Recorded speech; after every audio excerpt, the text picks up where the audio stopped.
তোমাদের দাদাভাই এসেছে প্রায় 5-6 দিন, তারও বেশি হয়ে গেছে। অনেক দিন বাইরে ঘুরতে যাওয়া হয়নি, তাই আজকে শহর পেরিয়ে একটা সুন্দর গ্রামে এসেছি, যেখানে আমাদের একটা মন্দির আছে যার নাম পাগলাখালি। এই মন্দিরের নাম আমি শুনেছি, কখনো আসিনি, কিন্তু আজকে মনে হলো যাই।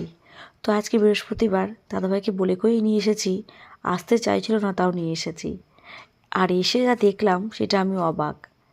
এত মানুষের সমাগম, এত ভিড় এই মন্দিরে। এই মন্দিরের বড় বড় মাহাত্ম্যটা হচ্ছে এখানকার প্রসাদ, এখানকার মানুষের আচার, এখানকার ঠাকুর। প্রচুর ঠাকুর এখানে আছে, যার যেমন মানত করে, এবং এত সুন্দর পরিবেশ।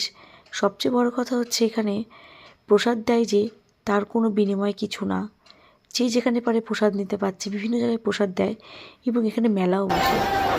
এখানে দেখো তিলক কেটে দিয়েছে আমাকে, আমরা দুপুরবেলা গেছিলাম, প্রসাদ পেয়েছি। আর পাশে একটা বড় একটা নদী আছে, সেখানে কিন্তু আমরা নৌকো চড়েছিলাম। হ্যাঁ, তোমরা কি ভাবছো প্রসাদ খাইনি? না না, প্রসাদও খেয়েছি। আর এটার পুরো ব্লগটা কিন্তু আসবে আমার বড় ভিডিওতে, অবশ্যই তোমরা দেখতে পাবে। তো চলো, এই দেখো নৌকায় বসে তোমাদের কুট্টুস মাঝির সাথে বসে নৌকা চালাচ্ছে। দারুণ এক্সাইটিং জায়গাটা, এবং এর মাহাত্ম্য তোমাদের আমি বড় ব্লগেই বলবো। তোমরা কিন্তু ভিডিওটা পুরো কন্টিনিউ করো।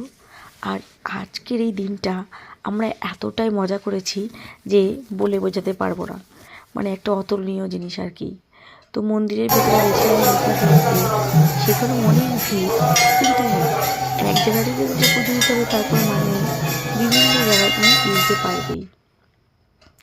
সবার শেষে আমরা প্রসাদ পেলাম ওখানে, তবে বসে নিইনি, দাঁড়িয়েই নিয়েছি। চলো, দাদাভাইকে খাইয়ে দিচ্ছি, কুট্টু শুধু পায়েস খেয়েছে। প্রসাদ খেয়ে আমরা বাড়ি চলে এসেছিলাম। বড় ব্লগ খুব তাড়াতাড়ি আসছে তোমাদের কাছে।